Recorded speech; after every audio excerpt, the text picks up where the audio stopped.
사람이 외로워지면 처음엔 자꾸 말을 겁니다. 누가 대답해 줄까 기대하면서요. 그런데 말에 대답이 없고 기다리는 마음에도 아무 반응이 없으면 그땐 그냥 조용해지게 됩니다. 침묵이 습관이 되고 혼자가 일상이 되면 마침내는 아무도 없는 방 안에서 스스로 묻고 스스로 대답하게 되지요. 나 괜찮은가?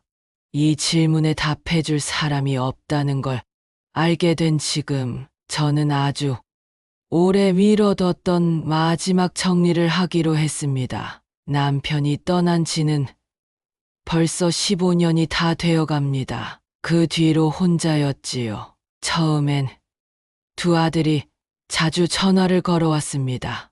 영상통화도 하고 손주들 얼굴도 보여주곤 했지요. 그땐 그게 참 힘이 됐습니다. 근데 시간이 지나면서 통화 간격이 점점 길어졌습니다. 이유야 분명했죠.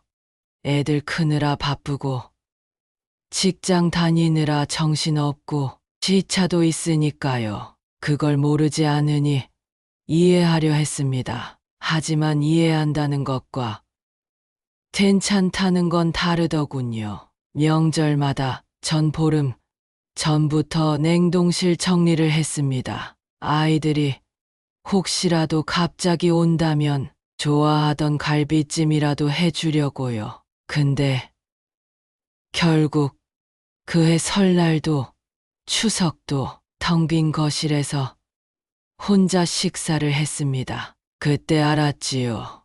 이제 진짜 혼자구나. 요양보호사 한 분이 일주일에 2번 오십니다. 사람이 오긴 오니까 덜 외로울 줄 알았는데 말을 건네도 일만 하시고 금세 가십니다. 그 시간도 결국 혼잣말로 채워지는 건 매한 가지였죠. 밤에는 거실 불을 일부러 켜놓습니다. 어두운 집안이 더 쓸쓸하게 느껴져서요. 잠자리에 들기 전 스스로에게 인사합니다. 잘 자라.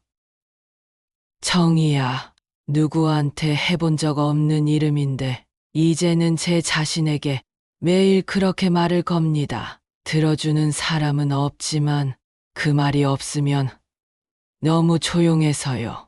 아침에 거울을 보는데 문득 제가 누군지 잘 모르겠더군요. 분명 저인데 그 안에 있는 얼굴이 감정도 생기도 없이 비어 있었습니다. 어릴 적엔 거울 보며 웃는 연습도 하고 남편이 있을 땐 머리카락 한 올에 신경 쓰던 제가 지금은 거울을 볼 일도 볼 이유도 없어졌습니다. 아파트 엘리베이터에서 마주치는 이웃들은 어느 순간부터 인사를 하지 않게 됐습니다. 제가 먼저 인사를 해도 가끔은 들은 척도 하지 않고 어떤 분은 아예 스마트폰만 보더군요. 한두 번은 괜찮았지만 그게 반복되니 이젠 저도 눈을 피하게 되더군요. 사람들은 제가 조용해서 말을 안 해서 편할 거라고 생각할 겁니다. 하지만 그 조용함 뒤에는 얼마나 많은 외침이 묻혀 있는지 아무도 모릅니다. 말을 안 하는 게 아니라 해도 소용없단 걸 알게 돼서 멈춘 건데요. 사진첩을 열어 아이들 어릴 적 웃는 얼굴을 바라보다가 문득 이런 생각이 들었습니다. 그때 나도 분명 사랑받는 사람이었는데 이제는 그 시절을 증명해줄 사람도 그 사랑을 기억해주는 사람도 다 각자의 삶에 바빠 잊었겠지요. 그리고 문득 내가 누군가의 기억 속에서 천천히 사라지고 있다는 생각이 들었습니다. 그게 어쩌면 가장 서글픈 일이었습니다. 그날 밤은 이상하게 잠이 오지 않았습니다. 평소엔 약을 먹고 누우면 30분 안에 잠이 드는데 그날따라 눈꺼풀이 무겁지 않더군요. 책상 서랍을 열어 오래된 종이들을 뒤적이다 10년도 넘게 묵혀둔 편지지를 꺼냈습니다. 아이들에게 쓸 마음으로 몇 번이나 들고는 접어둔 그 종이. 볼펜을 들고 망설였습니다. 무슨 말을, 어떤 문장으로 시작해야 할지 한참을 생각했습니다. 그러다 적었습니다. 민수야, 은수야, 엄마야. 불과 그 한 줄을 쓰고 눈물이 뚝 떨어졌습니다. 울지 말자고 다짐했는데 첫 줄에서부터 무너져 내리더군요. 천천히. 하지만 분명한 글씨로 마음을 꾹꾹 눌러 적었습니다. 엄마는 지금 괜찮단다. 혼자지만 그래도 잘 지냈어. 가끔 너희가 연락이 없을 땐 속상하긴 했지만 그래도 미워하지는 않았어. 엄마는 늘 너희를 자랑스러워했고 어디서든 잘 살아가는 모습만 상상했단다. 글을 쓰다 손이 떨렸고 글씨가 흐려졌지만 그 편지만큼은 정성스럽게 마무리하고 싶었습니다. 그리고 마음속으로 말했죠. 이 편지를 보고 너희가 한 번쯤 엄마를 떠올려주면 그걸로 충분해. 다음 날 아침 눈을 떴을 때 오늘이 마지막이라는 생각이 이상할 만큼 평온했습니다. 평소처럼 주방에 물을 끓여 따뜻한 차 한 잔을 마시고 옷장을 열어 예전부터 아껴뒀던 회색 코트를 꺼냈습니다. 결혼식 때 찍은 흑백 사진이 고관된 앨범도 꺼내 편지와 함께 곱게 봉투에 담았습니다. 봉투를 꽉 묶고 나니 마음이 조금 정리되는 듯 했습니다. 거울 앞에 섰습니다. 여느 때와 다르지 않은 주름진 얼굴인데 오늘은 그 얼굴을 마주하며 말했습니다. 잘 살았다. 정희야. 이 말을 평생 단 한 번도 스스로에게 해보지 않았습니다. 하지만 오늘은 꼭 해야 할 것 같았습니다. 그 한마디에 눈가가 시큰해지더군요. 현관 앞에 작은 종이를 붙였습니다. 이틀간 외출합니다. 걱정 마세요. 사실 걱정할 사람 없다는 걸 알고 있었지만 그래도 혹시 누군가 문을 열어봤을 때 그저 아무 말 없이 사라진 건 아니라는 걸 알리고 싶었습니다. 조용히 문을 열고 나섰습니다. 바깥 공기가 겨울처럼 차갑진 않았지만 가슴 한쪽은 시리게 느껴졌습니다. 발걸음은 천천히, 마치 걷는 동안만큼은 시간이 멈추길 바라는 듯 조심스러웠습니다. 사람들과 마주쳐도 눈을 피하지 않았습니다. 이제는 부끄러울 것도 피할 이유도 없었거든요. 마지막 외출이라는 생각에 모든 풍경이 다르게 보였습니다. 늘 지나던 골목도 낡은 가로등도 어느새 이 마을에서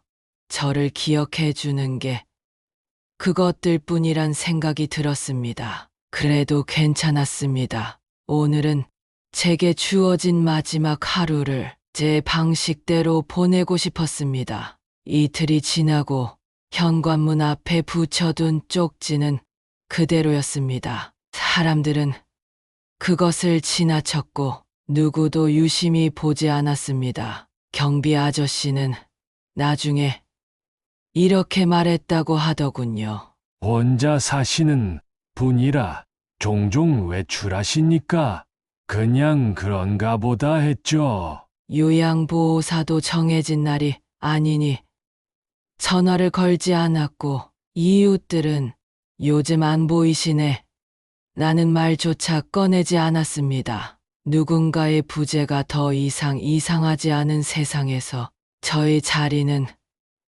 그렇게 조용히 비워져 있었습니다. 문득 어릴 적 이런 상상을 한 적이 있습니다. 내가 하루 사라지면 누가 나를 가장 먼저 찾을까?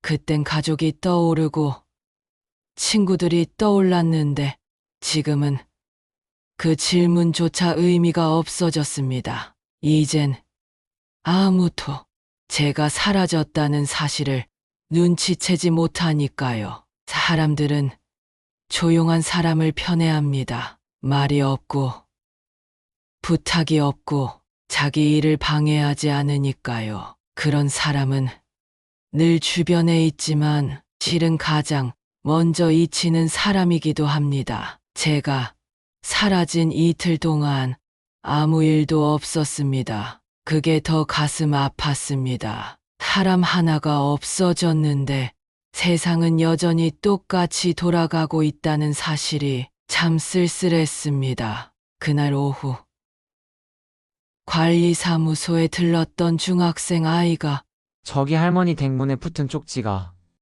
며칠째 그대로 있어요.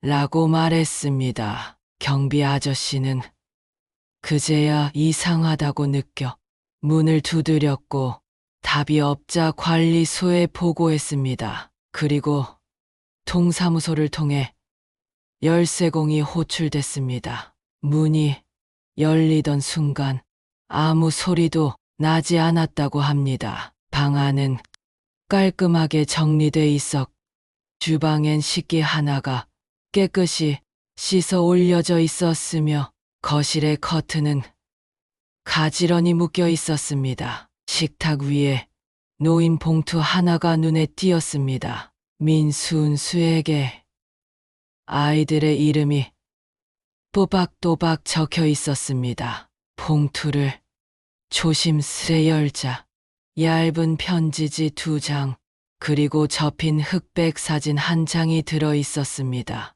사진 속엔 젊은 엄마와 2 아들의 모습이 환하게 웃고 있었습니다. 편지에는 긴 글은 없었습니다. 엄마는 늘 너희를 기다렸고 미워하지 않았다. 그저 한 번쯤 안부를 물어줬으면 좋겠다는 마음뿐이었다. 엄마는 괜찮다. 잘 살아라. 내 새끼들아. 사람들은 그 짧은 편지가 그 집 안보다 훨씬 더 긴 침묵을 설명해 준다고 했습니다. 그곳엔 아무도 없었지만 그 편지에는 너무 많은 말들이 담겨 있었으니까요. 며칠 뒤 급하게 귀국한 2 아들이 어머니 방에 조용히 들어섰습니다. 낡은 이불, 가지런한 약통, 그리고 식탁 위에 놓인 봉투를 바라보며 둘은 아무 말 없이 앉았습니다. 민수는 손으로 입을 가리고 울음을 참으려 했지만 눈물은 이미 뺨을 타고 흘렀습니다. 은수는 사진을 들고 한참을 바라보다 작게 말했습니다. 이 옷, 내가 초등학교 졸업식 때 입은 거네. 그 말에 민수도 고개를 끄덕였습니다. 엄마가 이 사진 아꼈던 거네. 이걸 아직도 가지고 계셨네.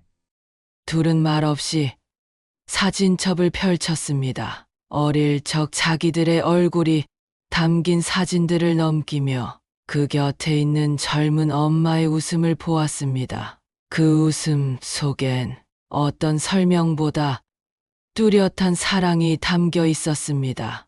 왜 그땐 몰랐을까?